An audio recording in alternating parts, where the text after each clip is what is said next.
to math class. Today we have lesson 175. It is a test and this will complete our math book. So yay! First thing we're going to do is we're going to start off with our flashcards. So we're going to say each one 2 times. Okay? So say these with me. 1 penny equals 1 cent. 1 penny equals 1 cent. 1 quarter equals 25 cents. 1 quarter equals 25 cents. 1 dime equals 10 cents. 1 dime equals 10 cents. 1 nickel equals 5 cents. 1 nickel equals 5 cents. 1 yard equals 36 inches. 1 yard equals 36 inches. 1 yard equals 3 feet. 1 yard equals 3 feet. 1 foot equals 12 inches. 1 foot equals 12 inches. 1 year equals 12 months. 1 year equals 12 months. 1 week equals 7 days. 1 week equals 7 days. 1 gallon equals 4 quarts. 1 gallon equals 4 quarts. 1 quart equals 2 pints. 1 quart equals 2 pints. 1 pint equals 2 cups. 1 pint equals 2 cups. 1 dozen equals 12 things. 1 dozen equals 12 things. Okay, before you start on your test, be sure you know all of these flashcards really well. Be sure you know your addition and subtraction flashcards. We have lots of that on the test. Be sure you know how to count money. How do you write $1? How many cents are in a dollar? So 100 cents equals $1. How do we write $1? We put our dollar sign, which is an S, with a line down the middle. 1, dot, 0, 0. Okay?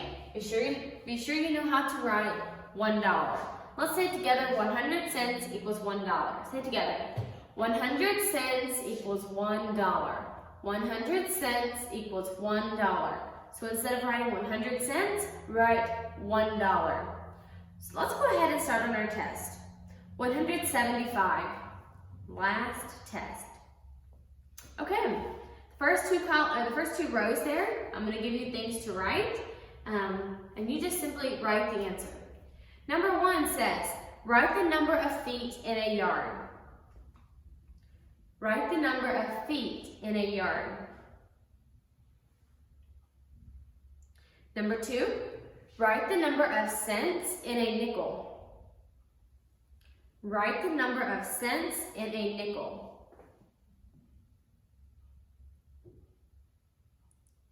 Number 3, write the number of quarts in a gallon. Write the number of quarts in a gallon. Number 4, write the number of things in a dozen. Write the number of things in a dozen.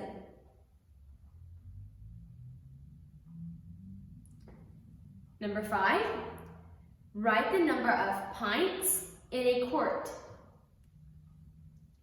Write the number of pints in a quart. And number 6, write the number of cents in a penny. Write the number of cents in a penny. Down to the next row.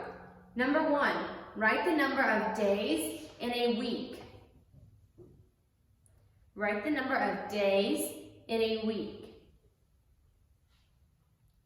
Number 2, write the number of cents in a dime.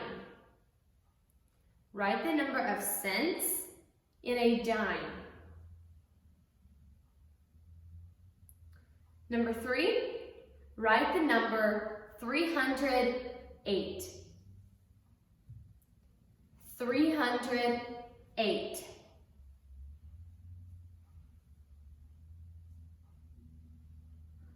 Number 4, 213. 213.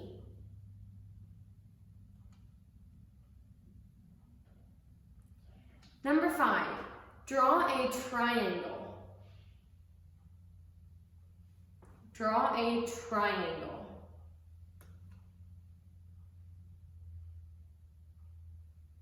And number 6, draw a circle. Draw a circle.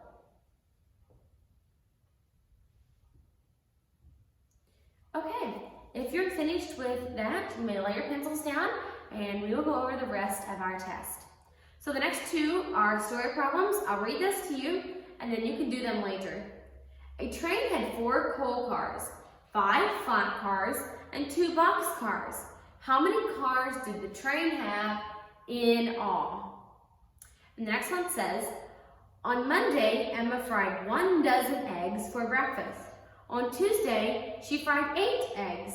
How many more eggs did she fry on Monday than Tuesday? So now remember, don't put 1 dozen. How many is 1 dozen? We're talking about how many eggs, not how many dozens. So how many eggs?